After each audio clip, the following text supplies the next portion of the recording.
فسل لربك وانحر إن شانئك هو الأبتر.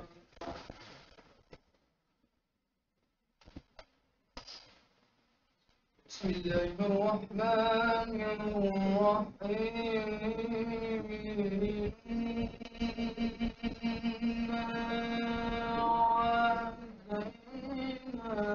أعطيناك الكوثر.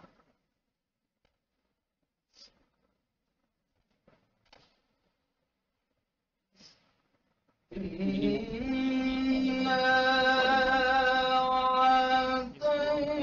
أعطيناك الكوثر فصل لربك وانحر. فصل لربك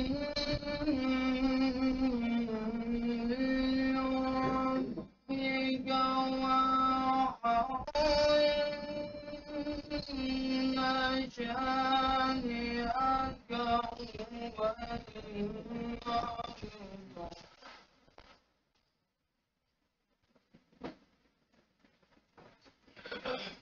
بسم الله الرحمن الرحيم.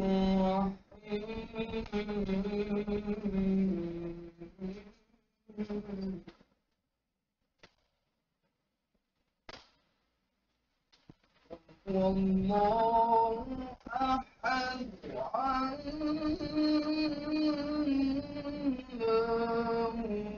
صمد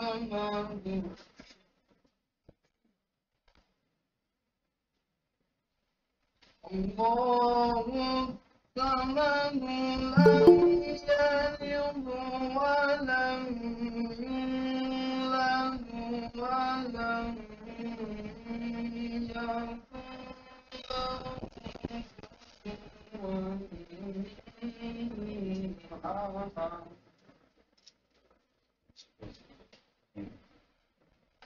صدق الله العلي العظيم.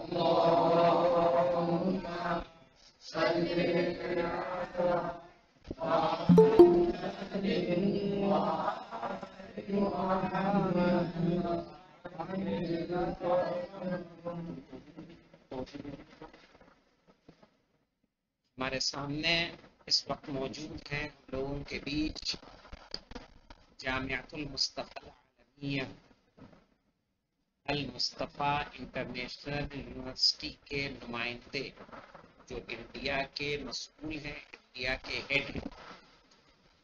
वो आए हमारे मदरसे में विजिट करने और उनकी ख्वाहिश थी कि वो तमाम तुल्लाब और तालिबात से मिलें।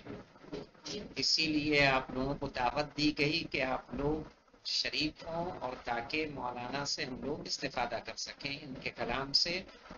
तो मैं गुजार हूँ आयतुल्लाह कमाल हुसैनी साहब से कि वो अपने बयान का आगाज करें। आप सलवात के जरिए इस्तेफादा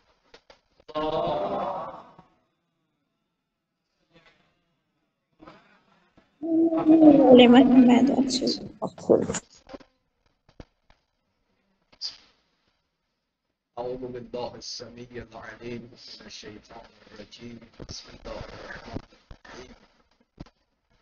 الحمد لله رب العالمين والصلاة والسلام على أشرف الأنبياء والمرسلين حبيب إله العالم القاسم المصطفى محمد.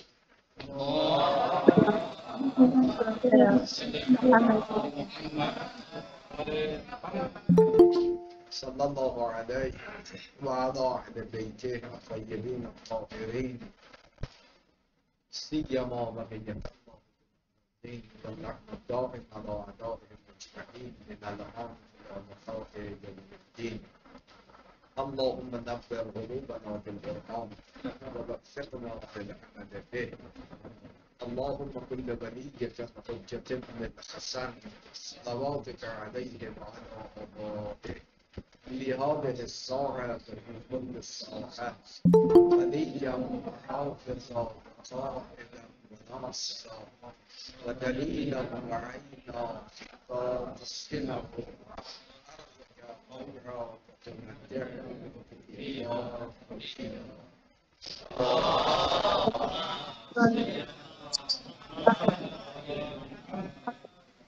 به محضر همه اساتید محترم، طلاب گرانقدر و عزیزانی که از طریق فضای مجازی صدا و تصویر ما را دریافت می‌کنند، عرض سلام و صبح بخیر دارم. आप तमाम असातीद और तुल्लाब और वो लोग के जो ऑनलाइन ज्वाइन हैं, जो हमारी आवाज़ को सुन रहे हैं और हमें देख रहे हैं, उन सब की खिदमत में सलाम अलैकुम और सुबह शुमा बखैर, यानी सुबह खैर। वालेकुम सलाम در این वालेकुम अस्सलाम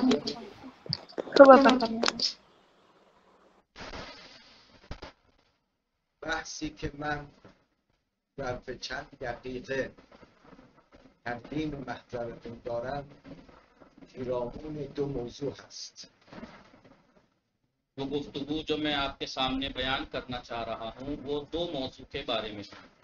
یک، کدام نعمت از نعمتهای خداست که جبران پذیر نیست. जी, एक नेमत ऐसी है कि जो जुबरान, जिसका कोई जुबरान नहीं है, वो खुदा की नेमतों में से एक नेमत है, عوض نداره. जिसका कोई बदल नहीं है। نکته دوم در رابطه با راز و رمز موفقیت یک طلبه چیست؟ दूसरा पॉइंट एक तालिब इल्म की कामयाबी और कामरानी का पॉइंट और राज क्या है, इसके बारे में बयान है। اما نسبت به موضوع اول، همه ما یک سری نعمت‌هایی رو خدا به ما داده است که بعضاً اگر این از دستمان بره قابل جبران است. पहला पॉइंट में कुछ नेमतें ऐसी हैं कि जो खुदावंद आलम ने हमें दी हैं, अगर वो मिस हो जाएं, छूट जाएं, तो वो काबिल जुबरान है, उनका जुबरान किया जा सकता है। مثلا سرمایه یک شخصی از بین می رود، اما با کار و تلاشی که می کند دوباره اون سرمایه و ثروت رو به دست می آورد. बाज़ी वक्त एक इंसान का माल और दौलत खत्म हो जाती है, छिन जाती है या दिवालिया हो जाता है, लेकिन वो बाद में जो मेहनत मशक्कत करके उसको दोबारा हासिल कर सकता है। مثلا منزل انسان به خاطر زلزله یا سیل از بین می رود، اما شخص تلاش می کند دوباره صاحب مسکن می شود. मसलन ज़लज़ले वगैरह की वजह से अगर किसी इंसान का घर गिर जाए तो वो मेहनत करके, कोशिश करके दोबारा से वो साहिब मंजिल बन सकता है, साहिब खाना बन सकता है, दोबारा अपना घर बना सकता है। ماشین در اثر تصادف از بین می رود، دوباره انسان می تواند جای او ماشینی دیگری بخرد. इंसान की गाड़ी हो सकता है कि चली जाए, छिन जाए, खत्म हो जाए, लेकिन वो मेहनत करके कमा के और गाड़ी खरीद सकता है। حتی انسان گاهی اوقات سلامتی جسمیش تو خطر قرار می گیرد، مثلا مبتلا به یک بیماری می شود، اما با مراجعه با طبیب و انجام مسائل پزشکی دوباره سلامتی خودش رو به دست میاره. यहाँ तक के बाद इंसान अपने जिस्म की सलामती भी खो देते हैं, परेशानी में आ जाते हैं, लेकिन डॉक्टर से के पास जाकर उसका इलाज करके उस कमी को पूरा कर सकते हैं। اما خدای متعال در قرآن قسم خورده است که یک نعمت است که اگر مراقب نباشیم از دست انسان بره، او دیگر قابل برگشت به جبران نیست. लेकिन खुदावंद आलम कुरान मजीद में कसम खा रहा है कि एक नेमत ऐसी है कि अगर वो इंसान के पास से चली गई तो वो फिर वापस नहीं आ सकती और ना ही वो काबिल जुबरान है, उसका कोई जुबरान नहीं हो सकता। و قرآن هم میفرماید غالب انسانها هم ارزش این نعمت گرنبه ها را نمیدانند. और कुरान कहता है कि अक्सर इंसान इस कीमती नेमत की अहमियत को नहीं समझते, नहीं जानते। و آن نعمت نعمت عمر است. और वो नेमत उम्र की नेमत है, जो उम्र इंसान को दी गई है, वो नेमत वो है कि जिसको इंसान इसकी अहमियत को अक्सर नहीं समझते। الان اکثر شما طلاب عزیز دوره کودکی و نوجوانی را سپری کردید. اون دوره کودکی و نوجوانی دیگه بر نمیگردد. आप तमाम तुल्लाब ने इस वक्त अपने बचपने का ज़माना और नौजवानी का ज़माना गुजार दिया है। अब वो बचपन और वो नौजवानी पलट के आने वाली नहीं है। بنده به امثال بنده دوره کودکی و نوجوانی و جوانی رو سپری کردیم. الان در دوره میانسالی هستم. دیگه کودکی و نوجوانی و جوانی برای من بر نمیگردد. हाजी आगा अपने बारे में कह रहे हैं कि मैंने बचपन, जवान, नौजवानी और यहाँ तक के जवानी का ज़माना भी गुजार दिया और अधेड़ उम्र में मैं दाखिल हो चुका हूँ। अब वो मेरी पलटने वाली नहीं है, बचपन, जवानी, नौजवानी। من یادم هست بر کتاب عوامل فی النحو وقتی حروف مشبهتون بالفعل رو بحث میکند به بحث لیته میرسد، میگه لیته برای آرزوهای دست نیافتنی استعمال میشود. जब मैं पढ़ता था अवामिल, एक किताब नहव की, वो पढ़ता था और उसमें जब मैं हुरूफ मुशब्बहतुन बिल फ़िल जब पढ़ रहा था तो उसमें इन्ना, अन्ना का अन्ना, लाकिन्ना, लैता, लअल्ला है। लैता के बारे में जब पढ़ रहा था तो लैता वहाँ इस्तेमाल होता है कि वो आरज़ुएं, वो तमन्नाएं जो नामुमकिन है उनके लिए इस्तेमाल होता है। بعد این شعر رو به عنوان شاهد میاره لیت الشباب یعود فاخبره بما فعل علی المشیب. ای کاش جوانی برگردد تا به او بگویم پیری چه داره بر سر من میآورد.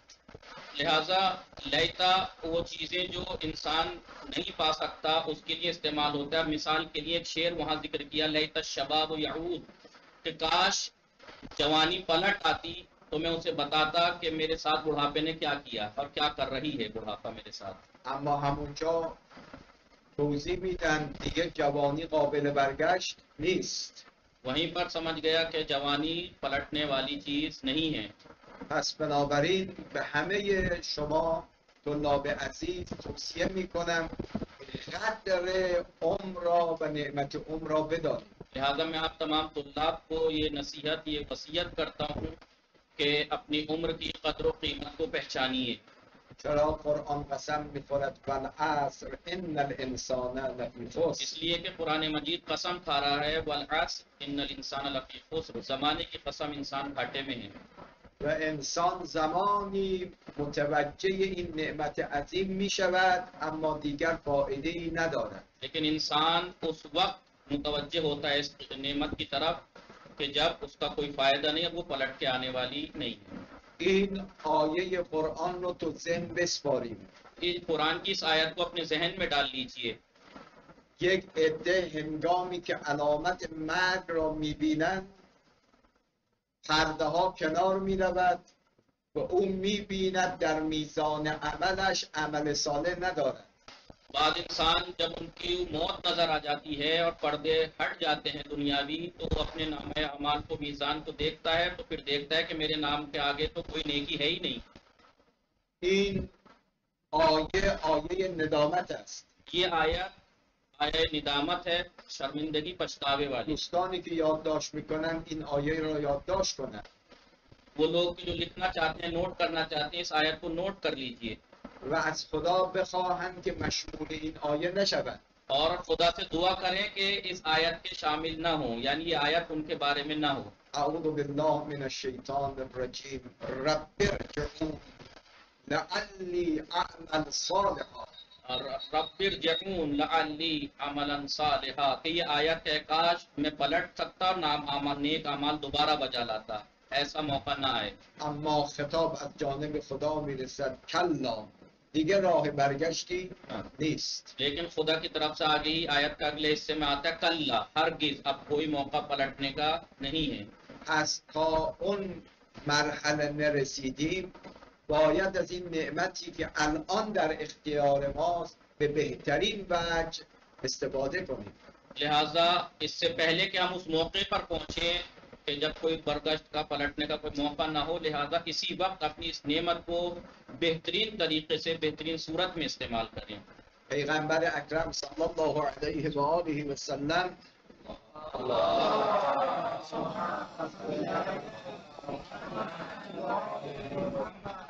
در حدیث نورانی می‌فرماید که لا یزول قدم عبد یوم القیامه حتی یسأل عن اربع. فردای قیامت انسان قدم از قدم بر نمی‌دارد مگر از اینکه از 4 چیز سوال می‌شود. क़यामत के दिन इंसान जब तक अगला कदम नहीं उठा सकता जब तक 4 चीजों के बारे में उससे सवाल न हो जाए। پس خودمون را برای جواب این 4 سوال به فرموده پیغمبر باید آماده کنیم. लिहाजा पैगंबर की इस हदीस के मुताबिक हमें इन 4 सवालों के जवाब के लिए आमादा होना चाहिए। یک ان عمری فیما افنا، سوال از عمر می شود که در چه راهی فنا شده است. पहला सवाल इस उम्र के बारे में होगा कि ये उम्र आपने किस चीज में खत्म की।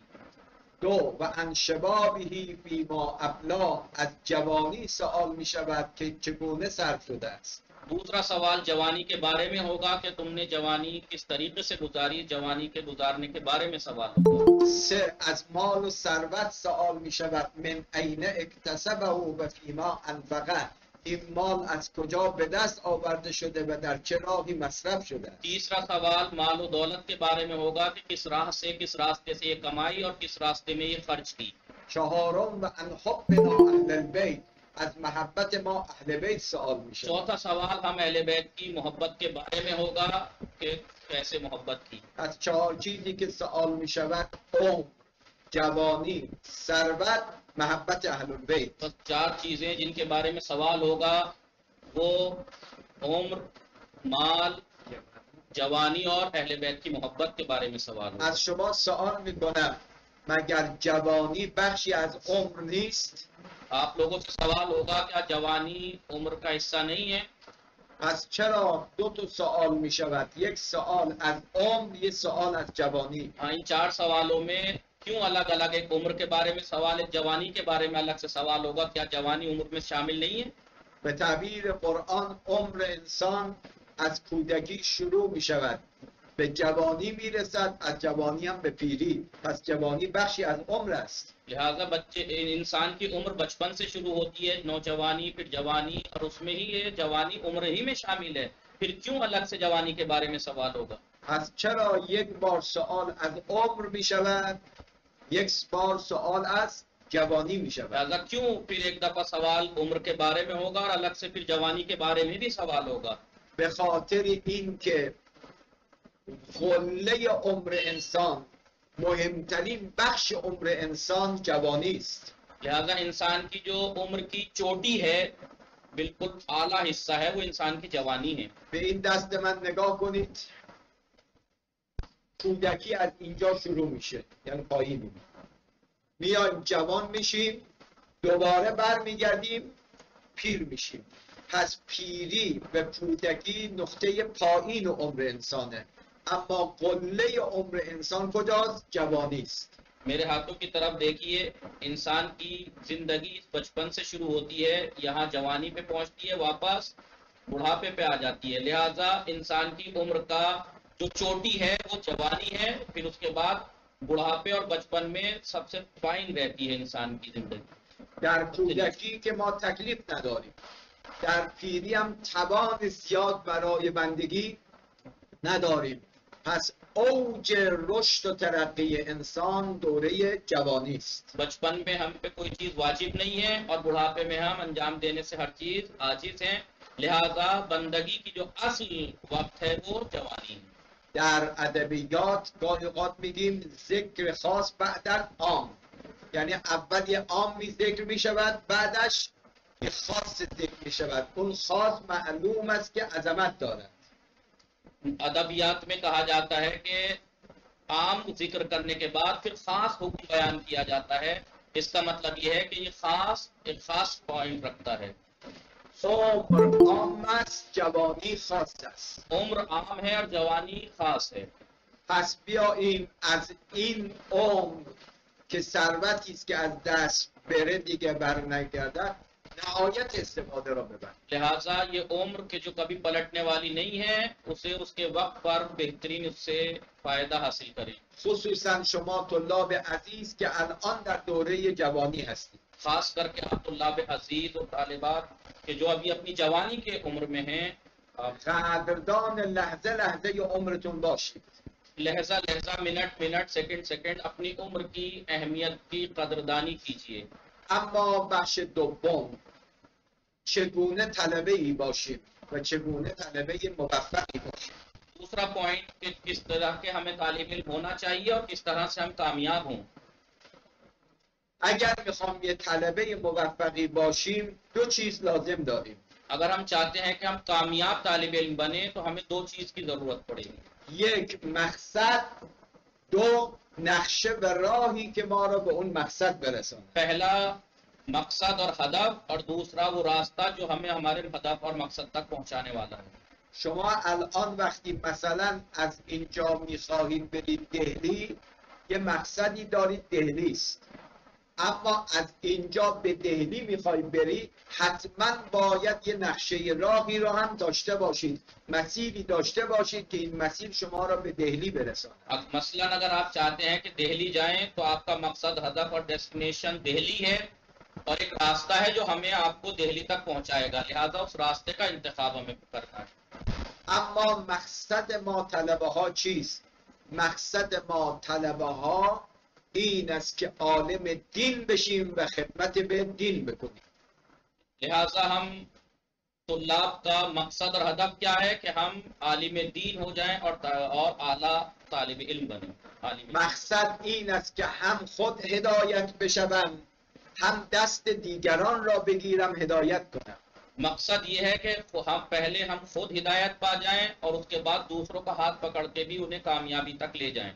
در سوره عصر ادامش می‌فرماد والعصر ان الانسان لفی خسر الا الذین آمنوا و عملوا الصالحات هدایت خود و تواصوا بالحق و تواصوا بالصبر یعنی دستگیری دیگران و هدایت دیگران. सूरह असर में खुदावंद आलम अगली आयत में वल असर इन्नल इंसान लफी खुस्र के बाद फरमाता है इल्ला अल्लज़ीना आमनू व अमिलुस सालिहात, वो लोग के जो ईमान लाए और आमाल सालेह अंजाम दिए, यानी पहले अपनी हिदायत अपनी तरफ अपनी हिदायत, उसके बाद व तवासौ बिल हक़ व तवासौ बिस सब्र, यानी दूसरों का हाथ पकड़ना. پس مقصد ما شده است که هم خودم نجات پیدا کنم هدایت بشم هم دیگران رو هدایت کنم. लिहाजा हमारा मकसद ये हुआ कि सबसे पहले तो हम खुद हिदायत पा जाएं और उसके बाद दूसरों को भी हिदायत तक ले जाएं.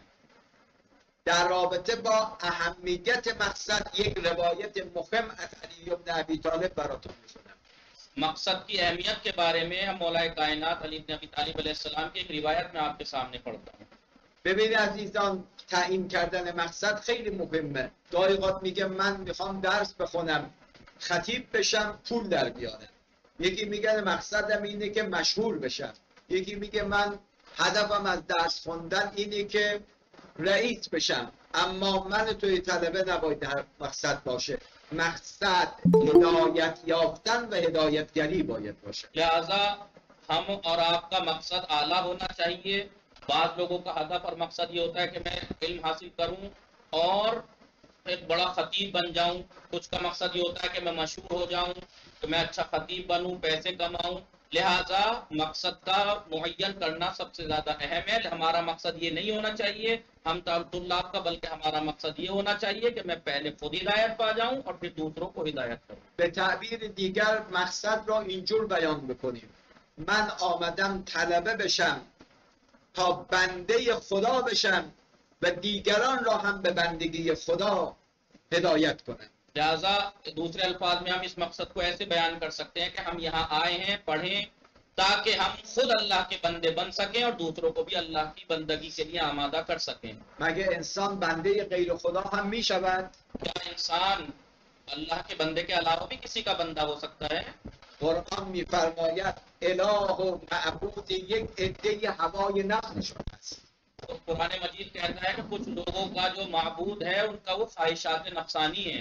این آیه را به عنوان تابلوی زندگیمون داشته باشیم. इस आयत को हम अपनी जिंदगी के बोर्ड यानी सुनहरी अल्फाज में अपने सामने रखें که یک عده خدایشون هوای نفسشون هست. कि एक ग्रोह का जो खुदा है माबूद है वो उनकी हवाए नफसानी यानी उनकी ख्वाहिशात हैं. اعوذ بالله من الشیطان الرجیم. افرأیت الذی من اتخذ الهه هوا. پیامبرا آیا دیدی اون کسی که هوای نفسش را به عنوان اله خودش انتخاب کرده؟ इस आयत को अपने जहन में हमेशा रखना कि ऐ पैगंबरों, ऐ नबियों, कुछ लोग ऐसे हैं कि जिन्होंने अपना माबूद अपनी ख्वाहिशात नफसानी को बना लिया है.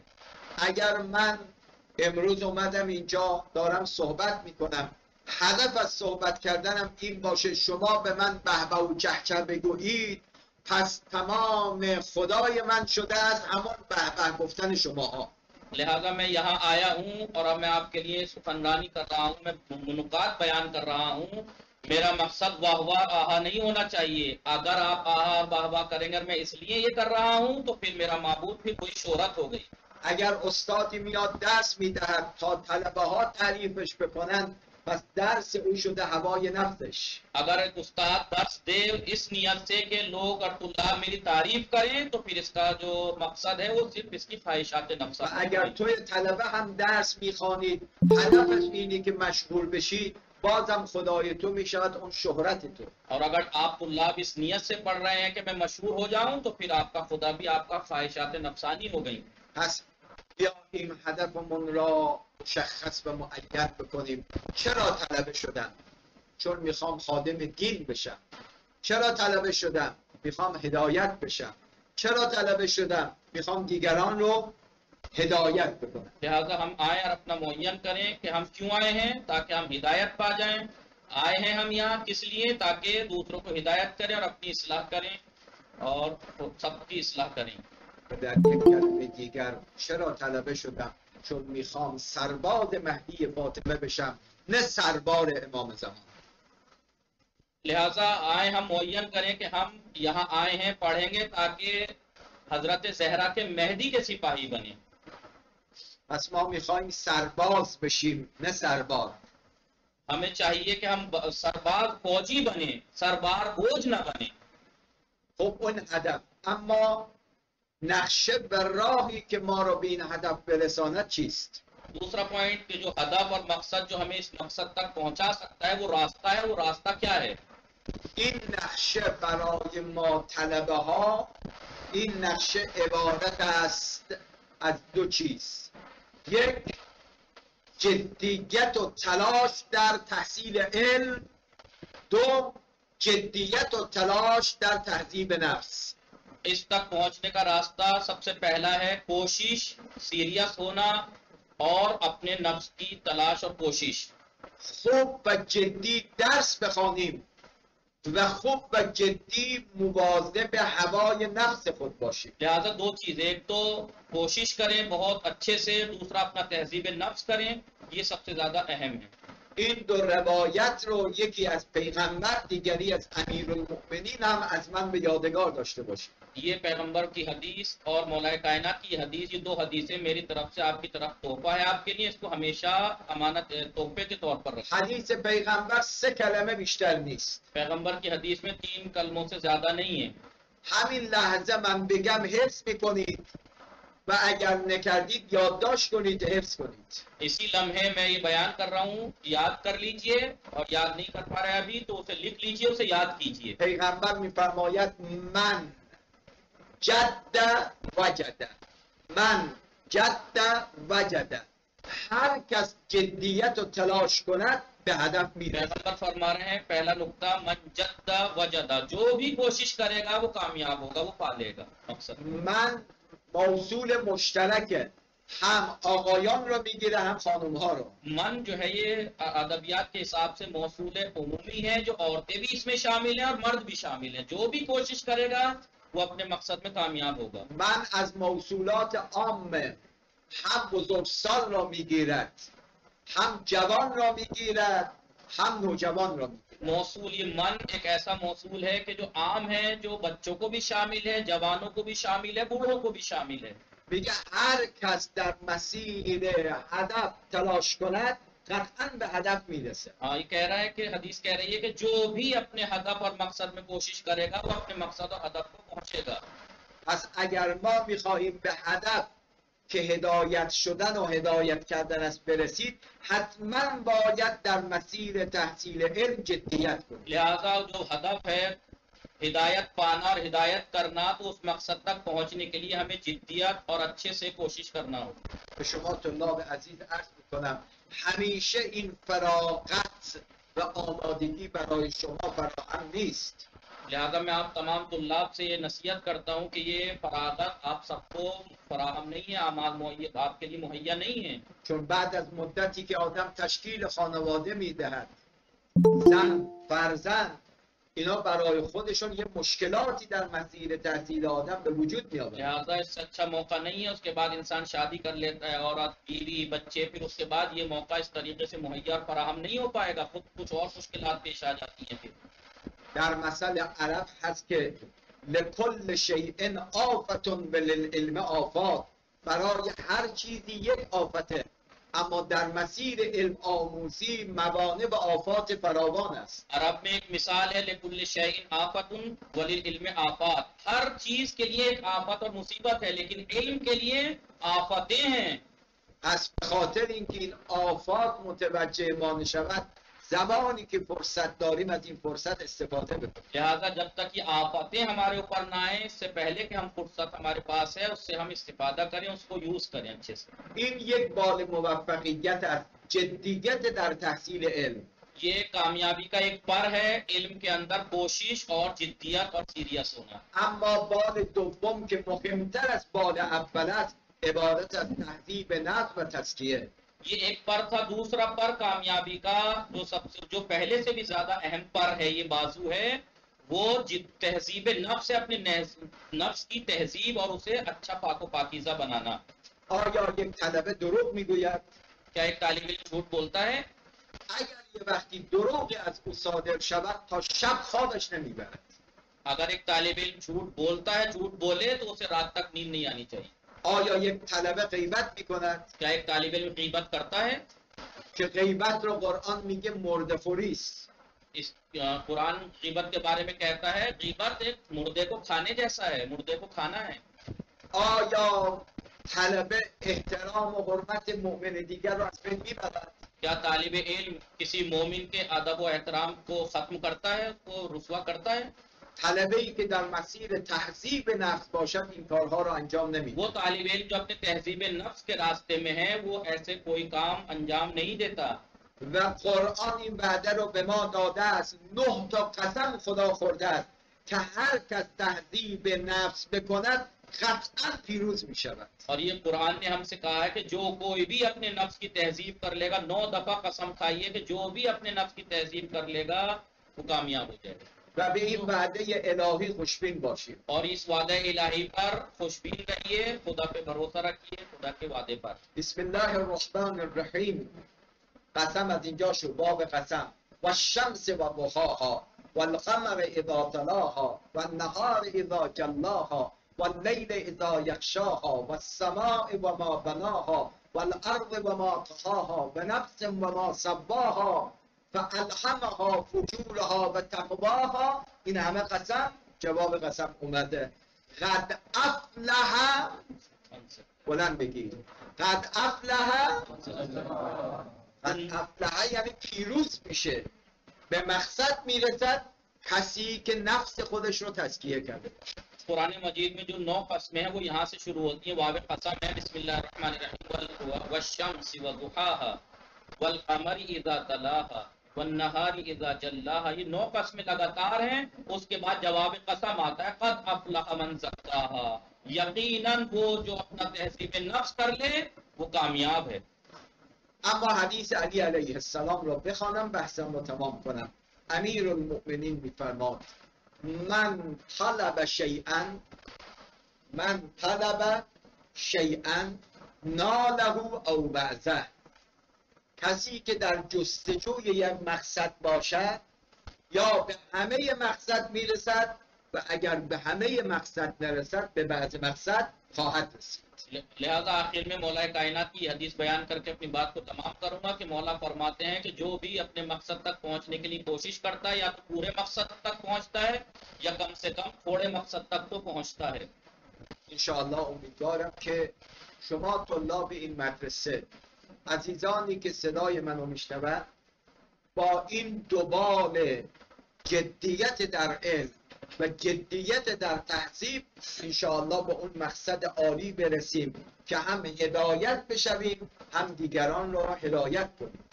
लिहाजा आप तमाम तुल्लाब और जो लोग हमें सुन रहे हैं उन सब से मेरी गुजारिश ये है कि जो दो बाजू हैं इंसान की तरक्की तक पहुंचाने के लिए, एक तहजीब नफ्स और दूसरा जिद्दियत, इल्म के रास्ते में जिद्दियत, सीरियस होना और अच्छे से दिल लगा के पढ़ना, इनको अपनाइए, तहजीब नफ्स कीजिए.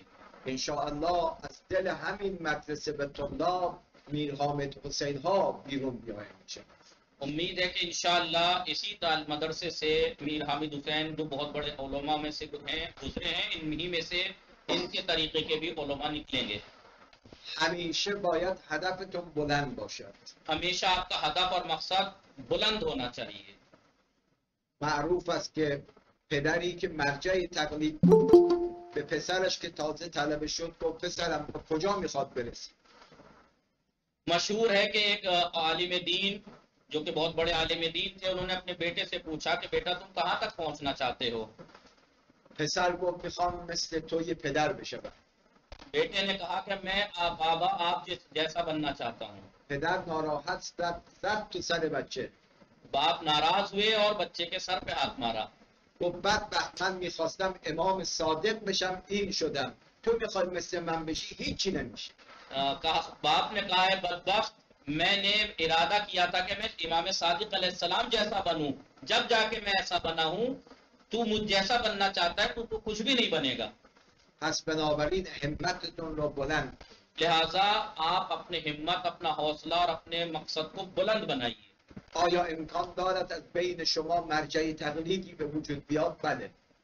क्या मुमकिन है कि आप में से कोई मर्जा तकलीद बने? क्या मुमकिन है? बिल्कुल मुमकिन. تا به شرط اینکه جدیت در درس، جدیت در تهذیب نفس و در کنارش توسل به اهل بیت علیهم लेकिन السلام. शर्त यह है कि इन दो चीज जो बाजू हैं इंसान के, एक तहजीब नफ्स में की कोशिश, अपने नफ्स को पाक पाकीज़ा बनाने की कोशिश और इल्म दीन हासिल करने में जिद्दियत की जरूरत है, और साथ साथ तीसरी चीज अहले बैत अलैहिस्सलाम से खुदा से तवस्सुल. من یک علامت اصلی یک طلبه را سحرخیزی و نماز شب میدانم. मैं तालिब इल्म की अहम चीजों में से शब नमाज शब के लिए उठना और सहर खेजी को जानता हूँ. طلبه‌ای که اهل نماز شب نیست باید یه علامت سوال برای خود بگذارد. वो तालिब इल्म जो नमाज शब नहीं पढ़ता वो अपने आगे क्वेश्चन मार्क लगाए कि क्यों नहीं. چون آنچه را که انسان میخوان برسد با سحرخیزی است. इसलिए कि वो चीज जिससे इंसान आला दर्जे तय करता है उनमें एक चीज सहर खेजी है, सुबह में उठना सवेरे और नमाज शब पढ़ना. قرآن به پیغمبر میگه فتحجد، پیغمبران دل شب بلند بشو، مشغول عبادت باشو، عسا ان یبعثک ربک مقاما محمودا، تا خدا تو را به یک مقام پسندیده برسه. खुदावंद आलम नबी अकरम से कहता है फतहज्जद यानी नमाज शब पढ़ो, रात की तारीकी में उठो, नमाज पढ़ो, उम्मीद है कि खुदा आपको आला दर्जों तक पहुंचा दे. سحر بلند شدید در کنار نماز شب توسل به صاحب ما امام زمان بگیرید. नमाज शब के लिए जब उठे तो नमाज शब पढ़ें और अपना तवस्सुल अपने वक्त के इमाम से भी करें.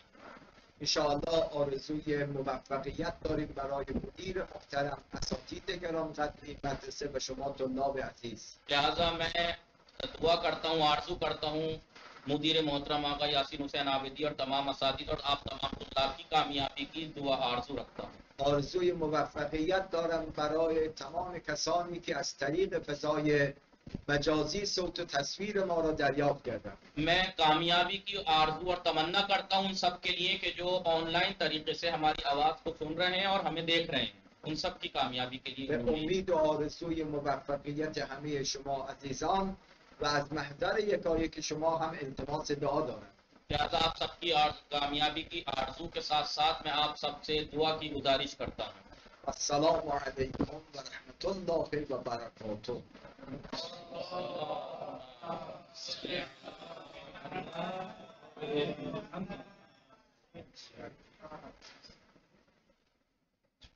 अगर किसी का कोई सवाल हो,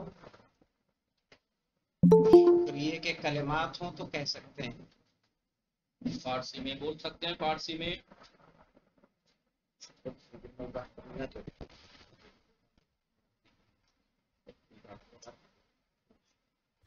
अस्सलाम वालेकुम आगा।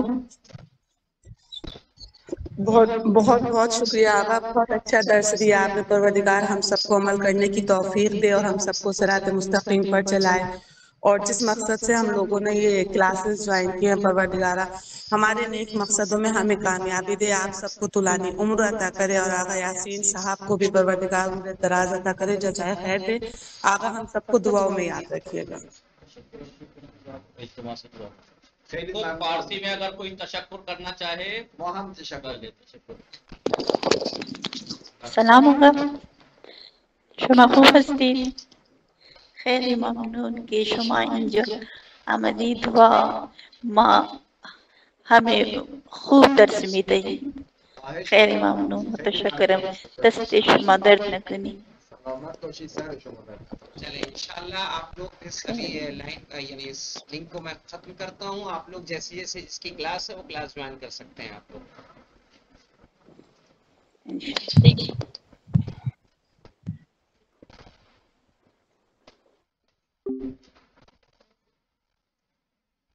خب خیلی ممنون.